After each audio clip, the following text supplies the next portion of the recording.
Grace and Peace Rooted Collective. Welcome back to Awakened and Rooted, where the veil is thin, the vibes are deep, and the stories will make you question everything. So if you are into the mystical, the metaphysical, or the downright unexplainable, you are in the right place. So today, I decided that I wanted to dabble into some of these spiritual games that people get into that get them into trouble. So we're going to be watching some TikToks with these games gone wrong. So with that being said, let's get into it.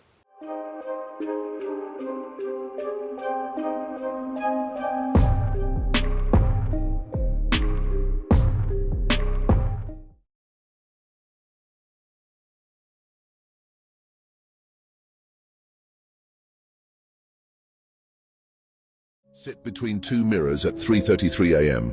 They call it the Three Kings ritual, and if you get it wrong, people say it messes with your mind permanently. Here's how it works. You need 3 chairs. One is your throne. The others sit on either side, each facing a tall mirror, left and right. You sit in the middle. At exactly 3:33 a.m., candle lit, objects behind you, no one else in the room, and you never look directly into the mirrors, not even once. If it works, you'll start to see movement. You'll feel presence. They call them your queen and fool, or maybe something pretending to be. One mirror may whisper truths, the other lies, but both want something from you. People who've done it say the voices stay with them for weeks. Reflections twist. Shadows linger where they shouldn't. And if your candle goes out, you're not supposed to move, not even to breathe, or you might let something in. Some say this ritual connects you to other dimensions. Others say it opens a gate to a version of yourself that didn't survive. But here's the part no one talks about. If you do it once, you'll feel the urge to do it again.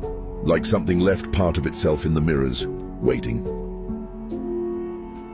Remember to start it. And it got cut off. But I will tell you, there is no way that I am going to be doing this game in the dark with a mirror. No way, because things already kind of distort in the dark with a mirror. Not doing it. How to summon a spirit safely, but no, safety isn't the same as control. You've seen the rituals, salt circles, candles, chanting in low light. But what most don't realize is this: the moment you begin a summoning, you're not just reaching out, you're being seen. To summon a spirit safely, begin by choosing the right space. Not your bedroom, not a crowded home. You need neutral ground, somewhere quiet, where no strong memories or emotions linger. Spirits are drawn to energy. If the space remembers too much, something else may answer instead. You'll need a protective circle, salt, iron shavings, or crushed eggshells, something that breaks energy flow. In the center, place an offering, water, incense, or an item tied to the type of spirit you seek. Then, with your hand over your chest, speak clearly. I call to what hears in silence. Step forward with truth. Leave in peace. That final line is crucial. Spirits don't always come to harm, but they never leave uninvited. If the air shifts, the candle flickers, or your skin begins to crawl, stop speaking. Some signs mean you're heard. Others mean you're being tested. Never summon from desperation. Never summon to prove something. Spirits respect strength, but they feed on recklessness. One wrong word, one broken circle, and what steps through might not want to leave. And if it does leave, part of it may stay behind. If you're serious about calling the unseen, you need more than a ritual. You need protection. The Grimoire of Withered Echoes contains 13 ancient spells and incantations, including safe summoning rites, banishment rituals, and spiritual barriers. Grab your copy from my bio or my story, because the most dangerous spirit isn't the one you call. It's the one that doesn't leave. I hate the ads at the end of these, but I have the perfect way to protect yourself when you are summoning spirits. Do not summon spirits. That's it. That's it. There is a paranormal ritual so dangerous that many who attempt it report lasting psychological trauma. It is called the Three Kings. Let me explain. The ritual requires you to set up 3 chairs in a dark, windowless room, like a basement. 1 chair is your throne, and on the 2 chairs beside it, you must place mirrors, angled so that you can see their reflections from your peripheral vision without looking directly at them.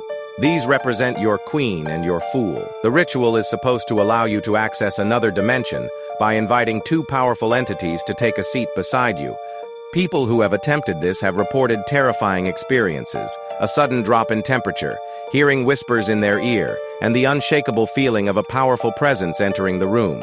The true terror begins when they glance at the mirrors and see distorted, monstrous faces looking back at them that are not their own. This is a powerful and uncontrolled invocation. You are intentionally opening a portal and inviting 2 unknown spirits to sit with you, and you have no control over what comes through. The only actionable advice is to never attempt this. It is not a game. It is a high-risk ritual that can lead to serious spiritual attachments and psychological harm. Absolutely. I love the advice at the end. Do not try it, but people do it all the time, especially for like social media videos. They do it all the time, and you know good and well when they do these things that they are not grounded, and that is why things go wrong. They are not grounded, they are not protected. The Midnight Man Game. The Midnight Man Game is a game where you have to survive the Midnight Man until 3:33 a.m. The game must be played exactly at 12 a.m. or it will not work. To play the Midnight Game, write your name on paper, add a drop of blood, and place it by your wooden front door. At midnight, knock 22 times, ensuring the 22nd knock is precisely at 12 a.m. Open the door, blow out your candle, then close it to summon the Midnight Man. Relight your candle immediately. Survive by walking with your lit candle until 3:33 a.m., avoiding the Midnight Man. If your candle extinguishes, relight it within 10 seconds. Fail, and create a salt circle. If not done in time, face hallucinations until 3:33 a.m. The goal: outlast the Midnight Man's haunting presence. Warnings: do not use someone else's blood on your paper. Do not stand in one spot until 3:33 a.m. The Midnight Man will find you. Do not fall asleep during the Midnight Man game. Do not leave the house during the Midnight Man game. Do not use a lighter or some different light source in place of a candle. Do not turn on the lights during the Midnight Man game. Do not, and I mean do not, try to provoke the Midnight Man. Good luck. There are too many stipulations to this game. There is a part of me that I do not want to drop on a piece of paper for this game. There's way too much risk for me to play this game. Not doing it. This is the scariest Ouija board video I've ever seen. Now, FaZe was actually talking with his family members and like his family member's girlfriend or something like that. And he was explaining his Ouija board videos that he filmed back in like 2017. And in that video, he was there with his cousin Jessica. And bro, the thing that they contacted, I don't even want to say it, but it just know that it rhymes with Coco. Now, Anthony FaZe's cousin just like found out a fact about that certain little demon, that only 6 people in history have ever contacted that certain demon, and that other spirits can't even pretend that it's him because that's how powerful that demon is. Now here's a screenshot of them playing with that Ouija board, and I'm about to show you guys the clip of it going from Z to O and then back to Z and then back to O. Why? No, Anthony. We're all freaking out. I still didn't know who the Zio was. Who is this? Anthony and I immediately wanted to end the game because we're like, we can't let it continue. So we asked if we can end the game, and it went to goodbye, and we all just let go. Did it end again? What is going on with them ending these videos and not telling the whole story? We all know, though, Ouija board is not to be messed with. But people do it all the time, especially for videos. Ever heard of the staircase ritual? The staircase ritual is a paranormal game designed to allegedly summon spirits or enter a different realm. This ritual, like many other eerie games, comes with a set of specific instructions and is commonly done for the thrill of encountering the supernatural. Here's how it generally works. You need a quiet, dark staircase with at least 11 steps. Bring a candle, matches, or a lighter, and something personal or valuable, a token, often believed to serve as an offering. At midnight, turn off all lights. Stand at the bottom of the staircase with your candle lit, holding your token. Close your eyes, and as you ascend each step, repeat a phrase such as, "I offer you my presence." On the 11th step, if done correctly, some say you'll feel a presence or a strange energy shift. This is considered the doorway. You may see or feel something indicating another realm has been reached, like a temperature drop, a shadowy figure, or even whispers. But whatever you do, don't open your eyes, no matter what you hear or feel. Once you reach the top, if you felt something, turn around immediately and begin descending the steps, counting backward from 11. You must be careful now. If you miscount, forget the steps, or open your eyes, you could potentially cause the spirits to enter your home or be possibly trapped in an otherworldly realm, never to be seen again. Once at the bottom, extinguish the candle.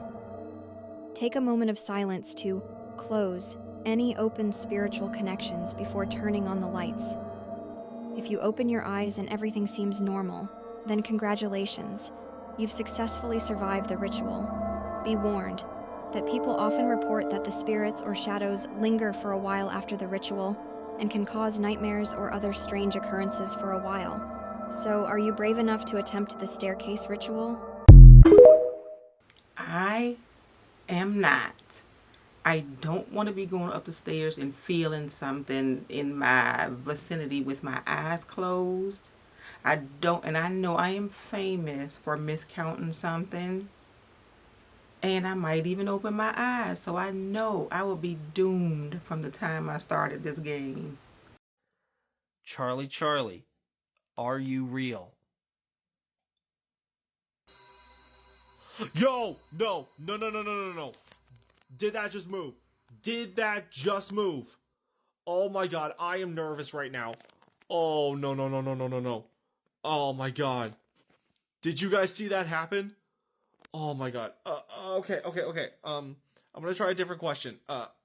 Okay. Let's try this. Charlie, are you going to haunt me?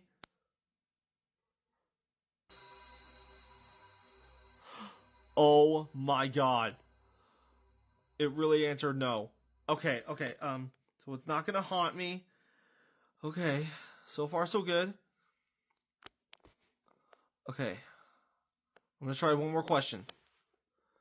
Charlie, do you know who I am? Oh my god! It does know me.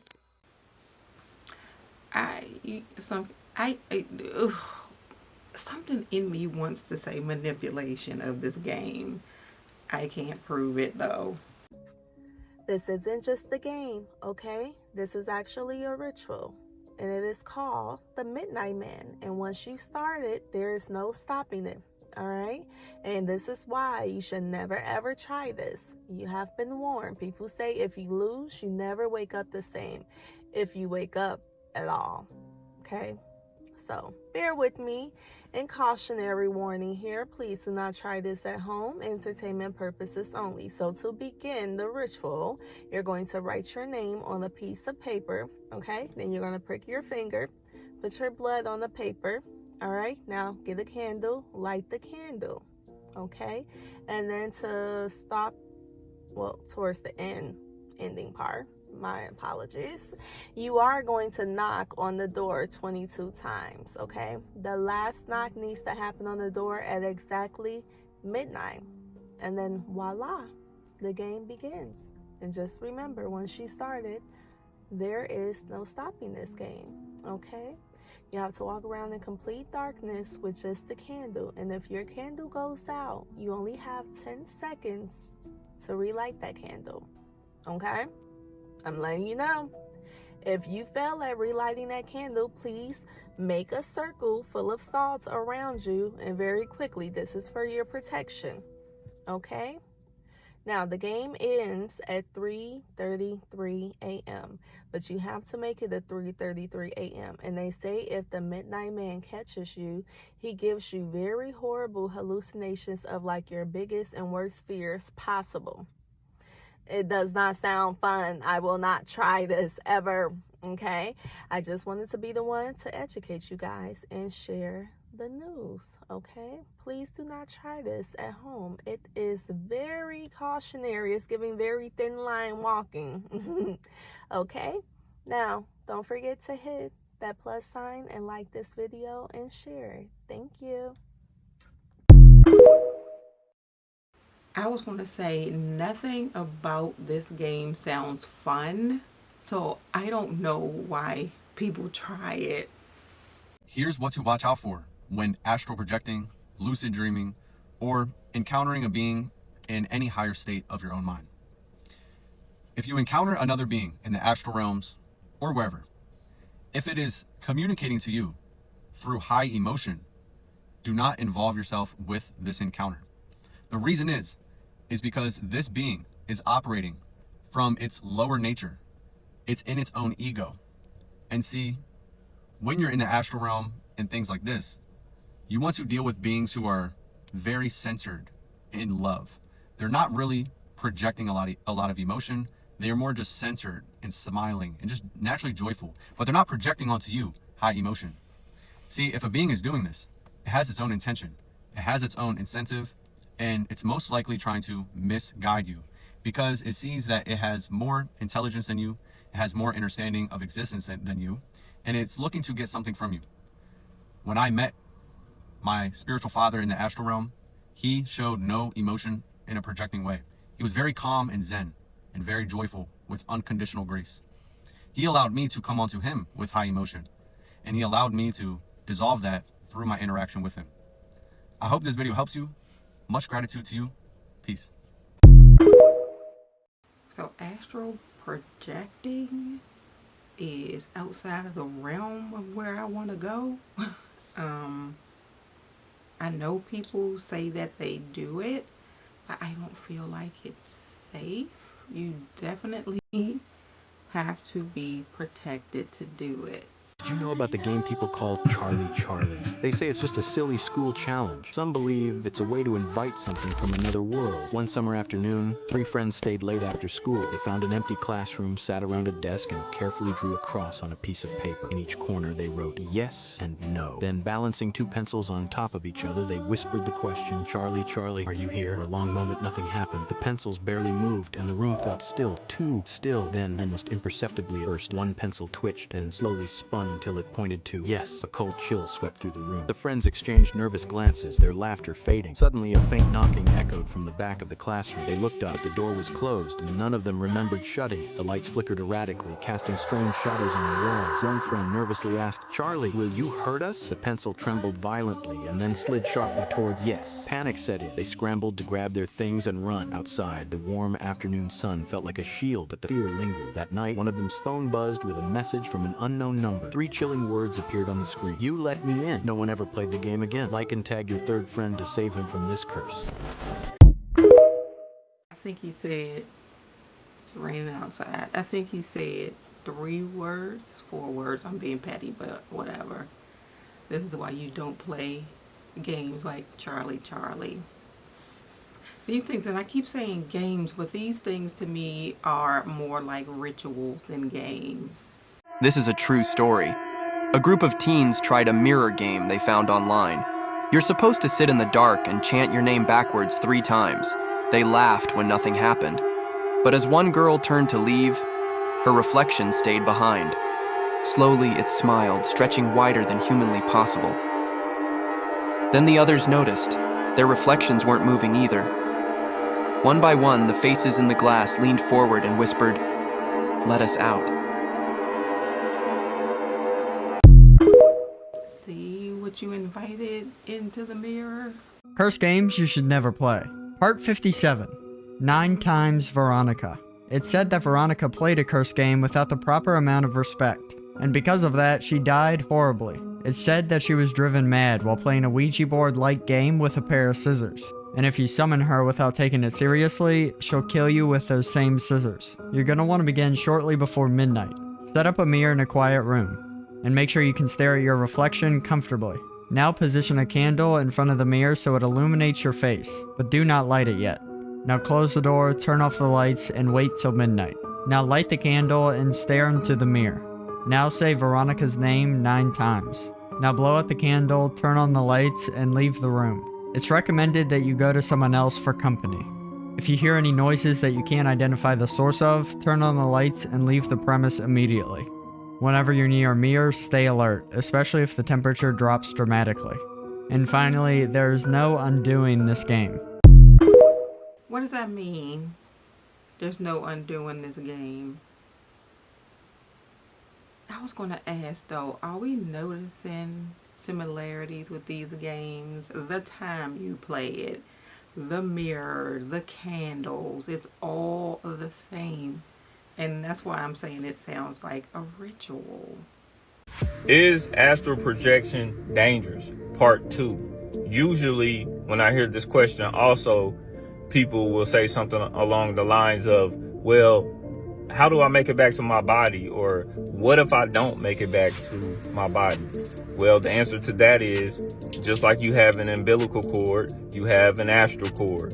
And an astral cord is very, very hard to sever.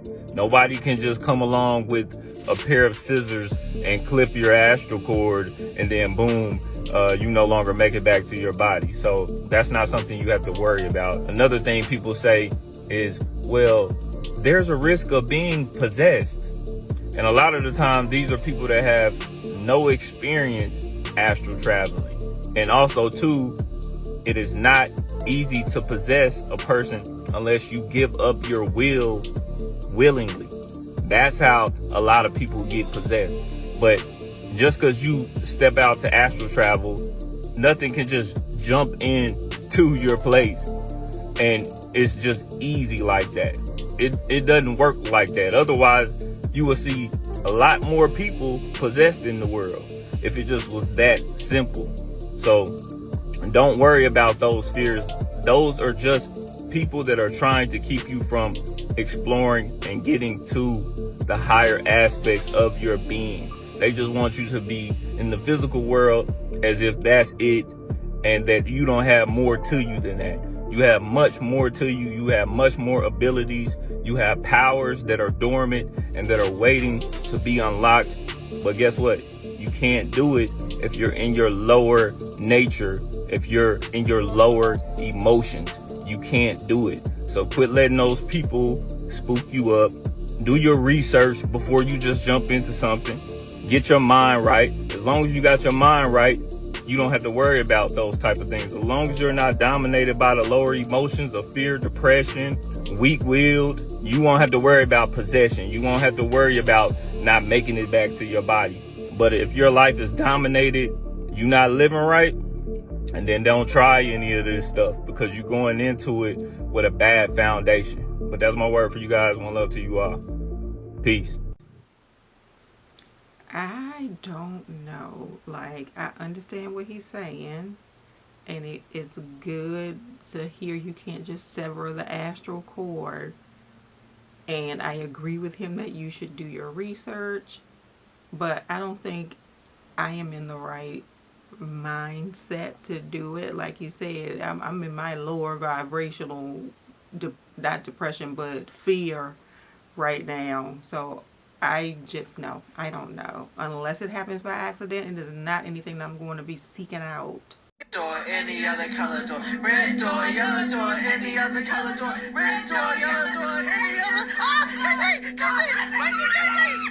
The people you see in the game were having a sleepover and they all decided to play the game Red Door, Yellow Door. And of course it ended really bad for them. This is one of those games that you should never play. It's called Red Door, Yellow Door, and normally you need 2 people to play. One person acts as the guide and the other will act as the traveler. The traveler will lay down on their back and place their head on the guide's lap. The guide will take their fingers and rub the temples of the traveler. While the traveler holds their hands up in the air, close their eyes and repeat the words, Red door, yellow door, any other color door. traveler will then end up in a trance where they will be able to see multiple doors that are normally the colors red or yellow. However, there's a lot of other color doors that a lot of people have seen. Once the traveler enters one of these doors, the guide's job is to make sure that the traveler does not get in trouble. The guide is supposed to wake the traveler up in case the traveler runs into any type of entities. There's one entity everybody talk about. They call him the Hat Man.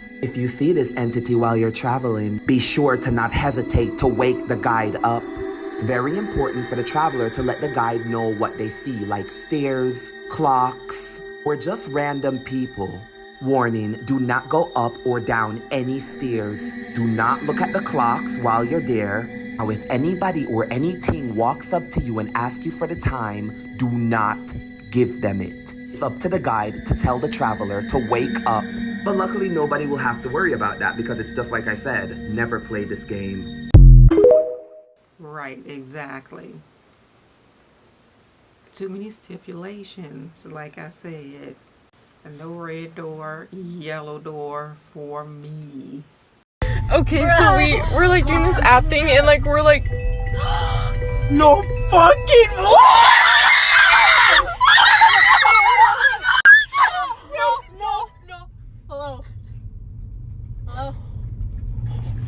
Hello. Oh my gosh. Hello. Hello. Go home. Okay, there's gonna be a story time. Oh. Why are you scared? Look, the kids' ward. Where's Ruby? Where the fuck is she at, though? Ruby, where you at, though, honey buns? I don't know. This is where they live. Where's my baby girl at, though? She's right there.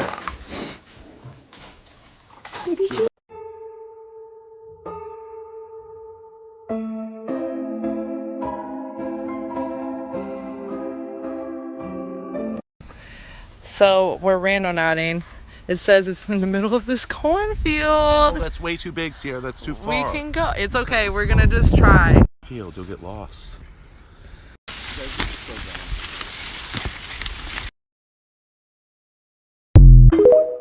That is another one. The Randonautica. Not a ritual. Don't know if I want to call it a game, but you hear that you have to set intentions before you start. No, ma'am. Do not open your third eye, bro. Opening your third eye is not for the weak, bro. Because of the shit that everyone else finds entertaining and finds fun, I see right through the bullshit, bro. I can't even enjoy the things that I used to is because it's like when I try to do it, the whole time I'm in my head, I'm like, bro, this is not helping me better at all. It's like when your third eye is open, you're super aware to everything around you. You're aware to all your surroundings. You're aware of how you feel. You can't run from your emotions or how you feel when your third eye is open. You have to sit there and face it. It's 10 times harder. No type of substance abuse, no type of distractions can really get rid of it. And when I say it, I mean the fact that everything is a lie and everything is just a distraction. Everything here is just to knock us off our purpose and what we were sent here to do. No matter how much you smoke, drink, go out and party, you're always gonna come back to that feeling of self-awareness. If you're thinking about trying to open up your third eye, do not do it. It's not for the weak. So, from what I have read about opening the third eye, this is pretty much your intuition, I think. It's not something that you physically do that I know of. So, I'm not sure of what he speaks. I am not sure. You all know I am still sort of new to this. So if anybody knows anything more about opening the third eye, please let me know in the comments. You ever heard of the red door, yellow door game? No, I don't think I heard of it. You haven't? No. Oh my, no, this is recent. Like everybody is putting their phone down and literally recording them playing the game. So I'll show you a video after. So you have one person that's like laying on their back, right? And another person is going like this, right? To their brain. So the whole point of the game is try to hypnotize the other person so they can visualize our different sets of doors, right? Yeah. And the whole point of it is like, you can open any door you want, but you have to be careful of which door you open, right? So there's 3 rules. The first rule, if you see a guy in an all-black suit, you have to end the game immediately. Why? Or else Why? he'll kill you in that dream, in that hypnosis. Oh shit. Yeah. So if you die like in the dream, He'll actually, like, there's actually people that went out of the dream traumatized too, because they were that close. So second rule, if you see any demons or thing talking to you, don't talk to them in that dream. And the last one, if you get trapped in a room full of clocks, you have to get out right away, or you might stay in that room your whole life. Oh shit. So I'll show you the video. This girl and she did it to her brother. So they got fucking scared once shit happened. Yeah. So look, she was leading him through. Wait, dude, this is all playing black man. Are you okay? Are you okay? Nah. Fam, the little boy said, on all plain black man. She had to wake it up right away, because he would have been killed in that dream, fam. First of all, I would not want anybody to do anything that will sort of hypnotize me, because there's this like loss of control that I do not want to feel. And again, too many stipulations. Light the candle. Say his name. Don't look at him. Simple rules, right? We laughed the whole time, until the candle blew out. No windows open, no sound. Then someone knocked on the wall, from inside. One of us disappeared. All we found was a puddle and a finger. The hell was that? That was nice. Can you tell us what the thing was that you were doing? I am Ray, and the worst mistake you can ever make on the spiritual path is opening your third eye too soon. Here's why. Imagine an appliance, like a toaster. You are a toaster. Gotta get that bread. And you're plugged into a 120 outlet. But opening the third eye is like plugging yourself into a 240 outlet. You might get fried. It's called spiritual psychosis. Getting lost in the depths of madness. If the vessel is not prepared for this, bad things. So don't hop on the spiritual trend of, oh, I'm just going to awaken my third eye and good things will happen. No, bad things will happen. Look at it this way. We are all connected to Source, which is God, which is infinite and unlimited energy. Here's your third eye.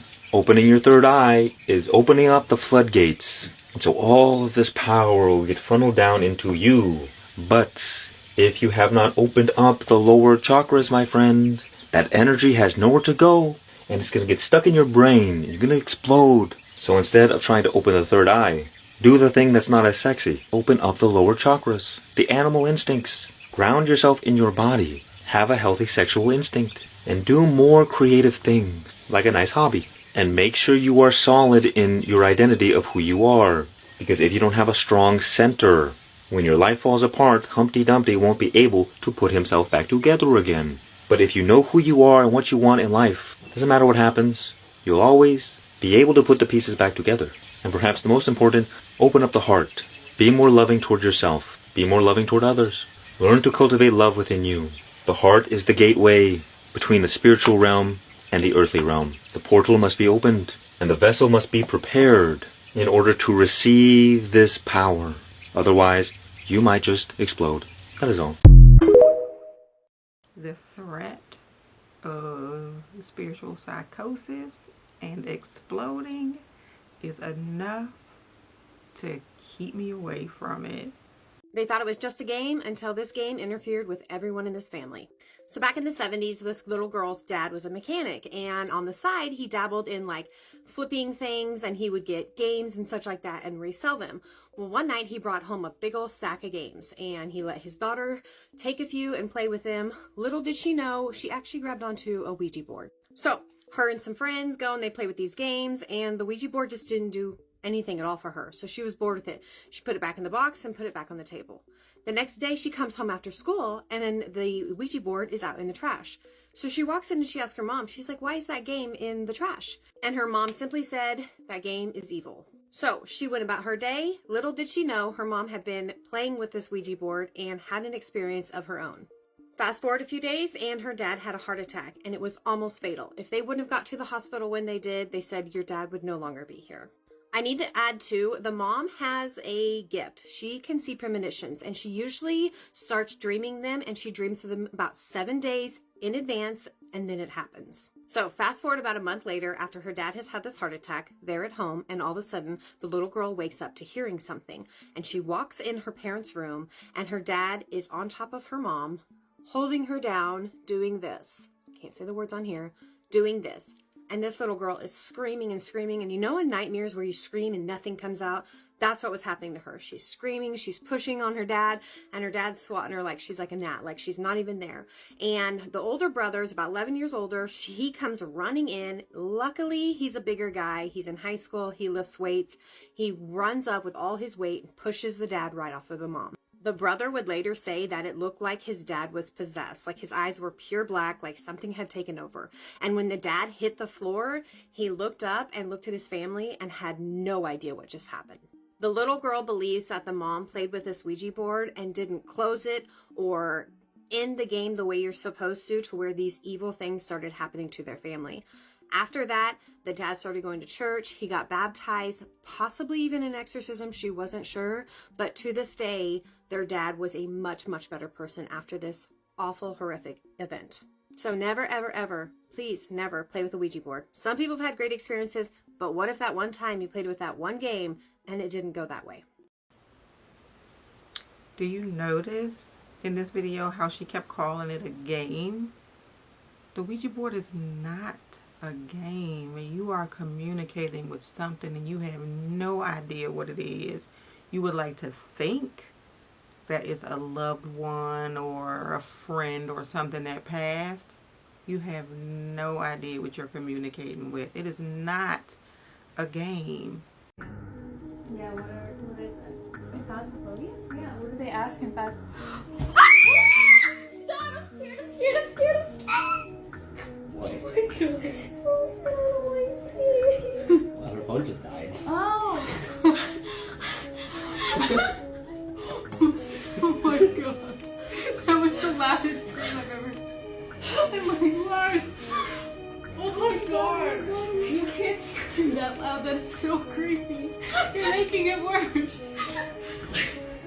I'm scared. I don't know what happened, but why do they think it's so funny? Or are we laughing because we're nervous that we actually opened ourselves up to something? If you open your third eye before you open your heart chakra, which most of us did because it's the age of information, then like all it takes is one person calling you crazy and you won't know it's not true, because when your third eye is open, like all possible realities are true. But when your heart is open, all possible realities about you can be true and you're cool with it. So if that happened to you, I am so sorry, and I get it if you never want to go into those higher realms again, but there is nothing wrong with you, and there was never anything wrong with you. You were just around people that couldn't handle it, and I'm so sorry that that happened to you. She said you were around people that couldn't handle it. It sounds like you couldn't handle it. It sounds like your people around you are doing and saying things that they normally would, but because you opened this third eye first, you couldn't differentiate the truth from a lie or from them playing around. That's what that sounds like to me. Ouija board game gone wrong.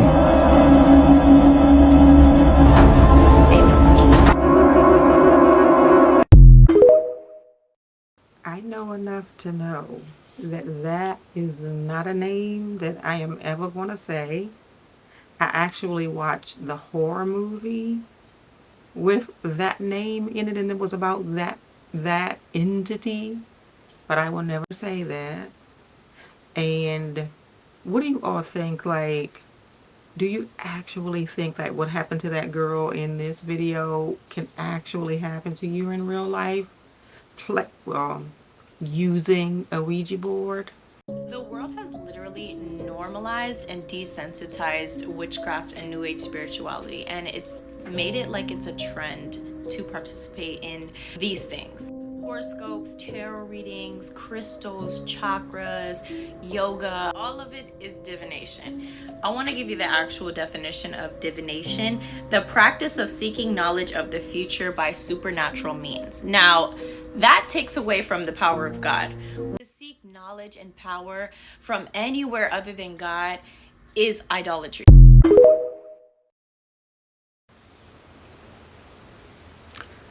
So there has been like this big debate about crystals and the use of crystals in spirituality, and the fact that crystals have been used in the Bible. So there's always going to be that pull and tug between Christians and otherwise and other spiritual practices, between, or should I say between Christianity and other spiritual practices about crystals. As far as divination using like tarot cards and oracle cards, I will 100% admit that I do use them, but I am not trying to see, how's this going to turn out? What's going to happen to me when this happens? Or what's going to happen to me in my future? I sort of use it as a guide, and when I do read them, it kind of tells me sort of like what's going on in my life like right now. It's not telling me the future for anything, nor do I read for anybody else. I do not plan to read for anybody else.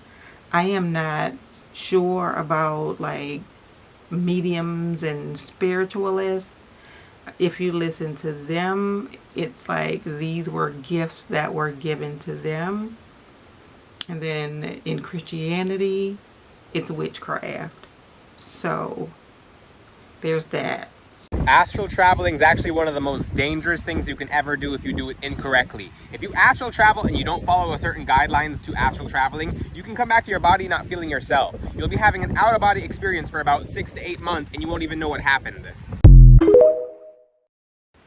I agree with what he said when he said that if you do not do it correctly.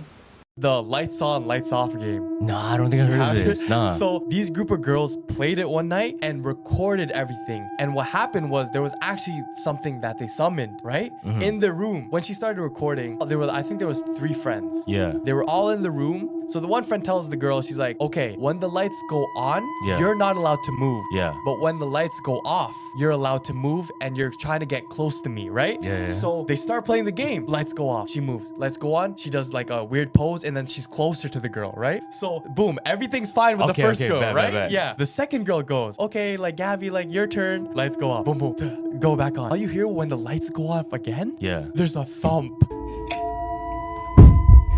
There was a big like picture frame that went from one corner of the room and fell on the other corner of the bed. What the fuck? And they're like, wait. So obviously they try it again. They're like, lights off, lights on. Gabby does like this weird pose. The girl records it. The ceiling fan starts moving like this. And then when they're all freaking out, this is when they said, fuck that, we're not playing no more. Yeah. One of the cabinet doors swang open and that's when they ran out the room, bro. Because you are dabbling into things that you know nothing about. You are playing with spirits. So this one is another story about red door, yellow door. I did like several videos on the same games because for one you can't find but so many like games/rituals. But I like to get different people's perspectives on them. So that's why you see like so many videos on the same sort of ritual games.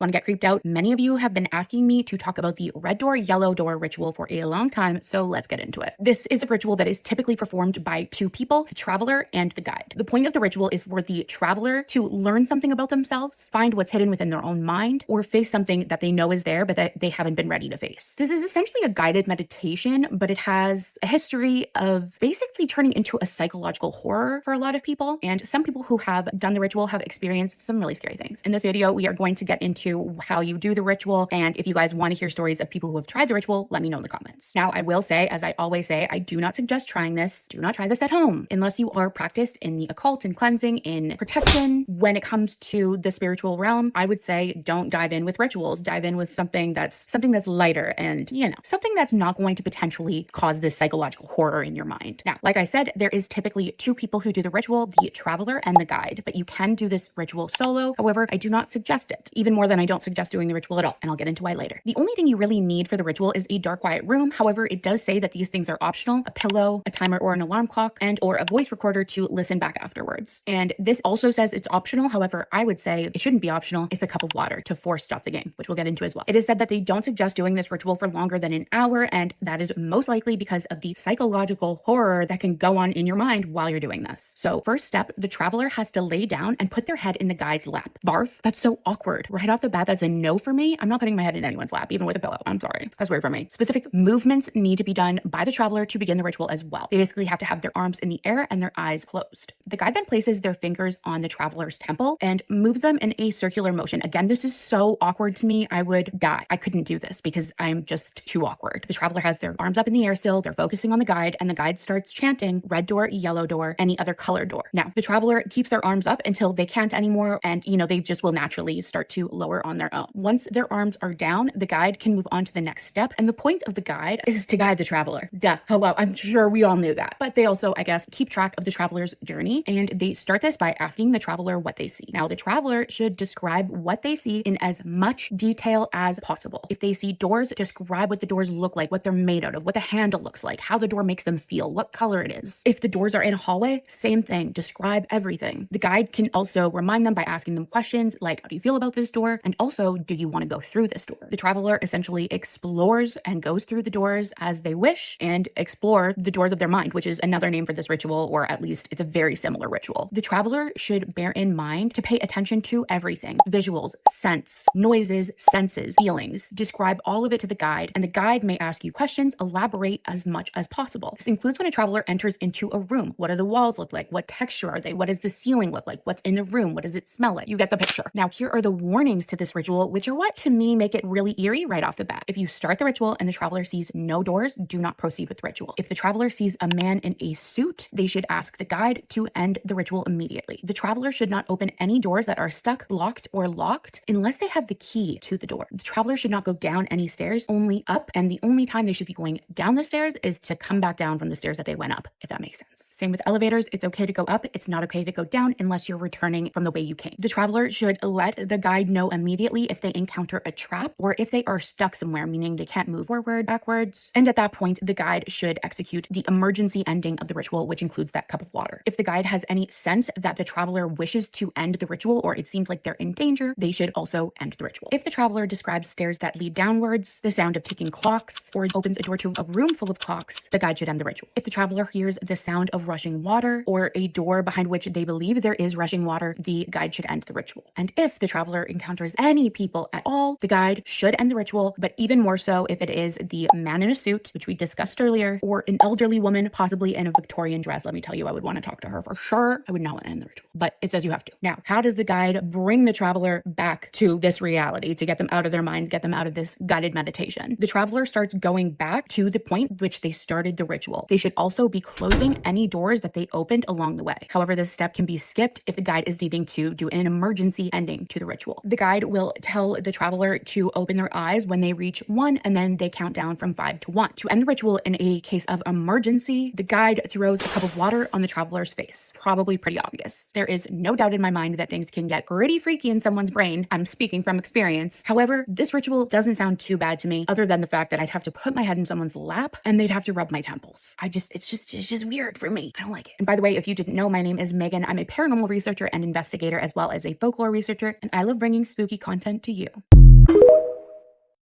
Nice to meet you, Megan. But I like the way she explained the game. She explained it thoroughly. But yeah, no, I don't want to explore the recesses of my mind playing red door, yellow door. So I'm finna have to shoot this on the go because I got stuff to take care of. It is important to remember that the things I mentioned in the videos are extremely rare. In reality, your mind is the biggest threat, and fear is your biggest enemy. Fear is a made-up construct created from the thought that we might not exist one day. This is completely false. We never stop existing. I get asked all the time if you can encounter negative entities while you astral project. When you project, your mind goes to its native plane of consciousness. These are more likely the higher planes. Negative or lower vibrating entities exist on lower planes of existence. Therefore, it's highly unlikely that you'll even encounter one. The important thing to remember is, if something doesn't feel right, just go back to your body. And practice meditation so you can train your mind to stay peaceful.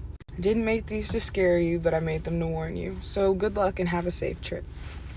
Sorry that I didn't have parts 1 and 2 of her videos, but I just happened to find this one when I went down sort of the astral projection rabbit hole. This game is called Charlie Charlie. Now, I'm sure a lot of you know where this is going, but I'm going to start off this video by saying that if you are going to play this game, then please do so at your own risk. So you're going to start off with a piece of paper separated into 4 sections like this one here, and it should say yes, yes and no, no on it. You then need 2 pencils. I could only find a pen, but get 2 pencils, put one facing this way along this line and the other pencil on top of that one facing this way. So you should have the paper like this with the pencils in a cross. And before anyone asks, no, I am not going to play this game. You ask, Charlie, Charlie, are you there? Now this supposedly summons the entity known as Charlie. Then you can ask Charlie yes or no questions, and the top pencil will turn to give you his answer. But be careful, because he may just end up causing some paranormal disturbances. Once you're finished, you ask, Charlie, Charlie, can we stop? If you get a yes answer, then you can say goodbye, take the pencils off the paper and finish the game. If he says no, then you must keep trying until he gives you a yes answer. Now, it's very important that you say goodbye to Charlie properly, otherwise you're basically just leaving the portal door open for anything to come through. Just like leaving your front door open, anything or anyone can come in. Although this game is quite fun to hear about, I don't recommend playing it. If you do, then please be so careful. I know I'm not going to be playing it. That's what I was going to say. You notice how she said she was not going to play it? And my question is, what if you never get a yes answer at the end when you say, Charlie, Charlie, can we stop? Do you have to play like forever? And then 2, why would I want to play a game where I am opening up a portal, and if I forget to say goodbye, that portal stays open? That's like the same thing with the Ouija board. If you don't say goodbye, you leave a portal open. That is an immediate no. The mirror game. This game is not for the faint-hearted. The game consists of 5 rules. 1. Enter your bathroom at 3 a.m. with the lights off and the door closed. 2. Face the mirror and light a single candle, then put the candle on the floor behind you. 3. Now stare into the mirror until your eyes begin to blur. 4.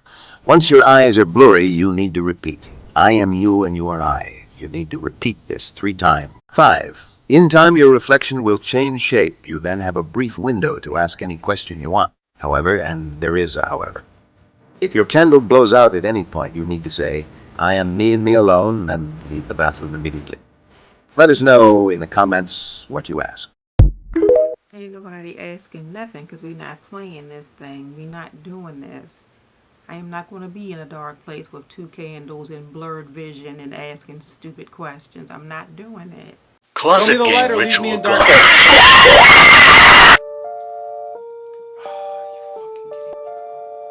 Oh my god, it's so dark. I was not prepared for this. I was not prepared for how dark this was.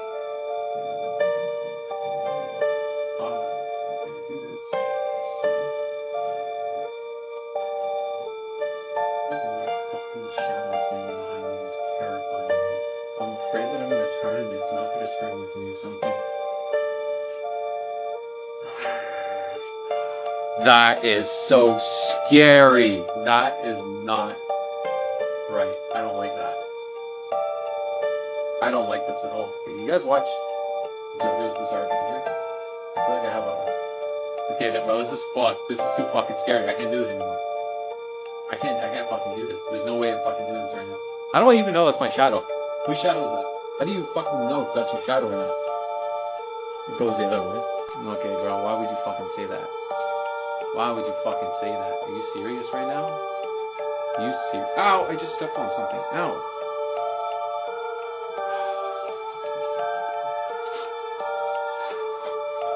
Even the Brock Lesnar.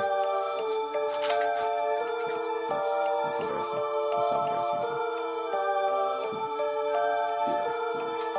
Bro, are you sure this is mine? Ah, you short little bitch. What the fuck was that? Are you fucked, bro? Okay. 2 minutes. I'm watching the counter on my clock right now. What the fuck was that? I swear to God, there's... Bro. Ow! Fuck, son of a bitch. There, bro, this has not been 2 minutes yet, but I just heard fucking... I heard something. I swear to God, it... Don't fucking... Oh my God. Oh, Jesus. Okay, 2 minutes starts now. Show me the light or leave me in darkness.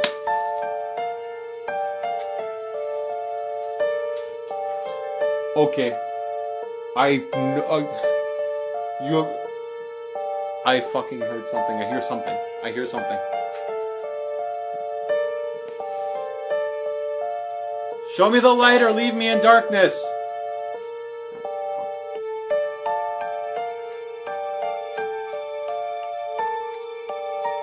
Show me the light or leave me in darkness.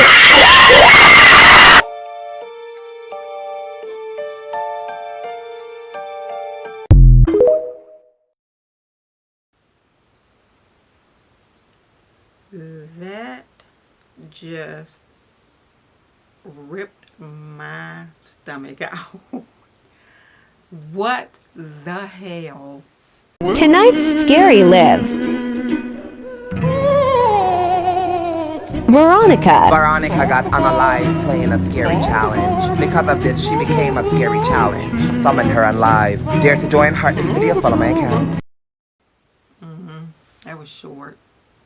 This is, I think, is Charlie again. Terrifying games you don't want to play, part 37.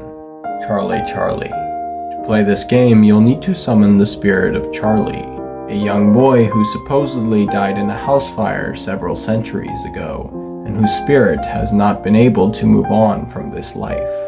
To do this, you will need a candlestick, a bucket of red paint, and a baby doll which has been abandoned by its owner.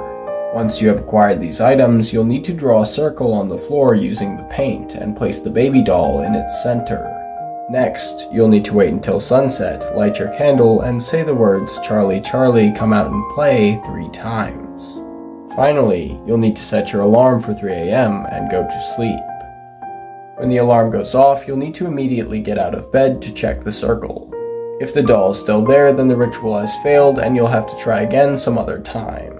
However, if the doll is missing, that means that it is being possessed by the spirit of Charlie. Your job will be to find the missing baby doll hiding somewhere in the house before the sun rises. If you can do this, then you will set the spirit of Charlie free, and he will grant you 7 years of good luck, the same amount of time that he spent living on this earth. However, if you fail at this task, it is said that he will haunt you for the rest of your days, causing you to experience misfortune and tragedy wherever you go. Comment whether or not you would play this game and follow for more. No, I would not play this game. This is a different Charlie game that I've not heard of, but I wouldn't play this one any more than I would play the other one. Here are some times when Ouija boards went wrong. A group of teens decided they wanted to play the Ouija board so they could, quote, put a camera down and see what happens. They made jokes about being possessed and were disrespectful the entire time playing, not taking the board seriously at all. If anybody can hear us, move the thing, because move it. They come back later after getting no results and decide to take it more seriously. Soon enough, the planchette begins to move on its own. After asking for its name, it moves to the letter 6. They get too scared to continue, and after thinking about it, they decide they need to finish what they started. They ask it what it wants, and it spells out the phrase, "No peace, no goodbyes." Their friend Brandon then begins to act strange, moving the planchette across the board and grinning to himself. But what happened next will shock you. Hey, that's Still not funny after these. hey.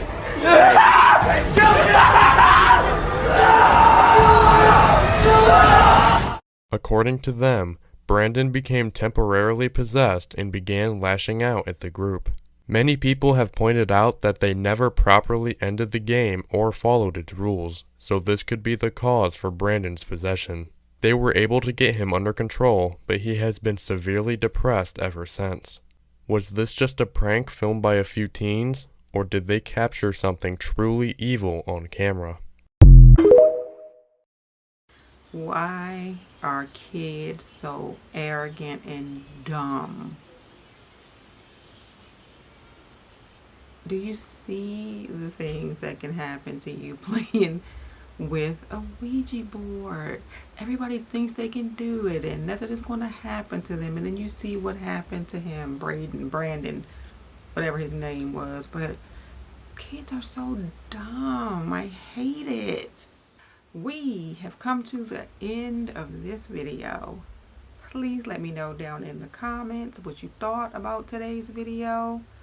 If you have ever tried any of these games, or if you plan to try any of these games, or if you feel like me.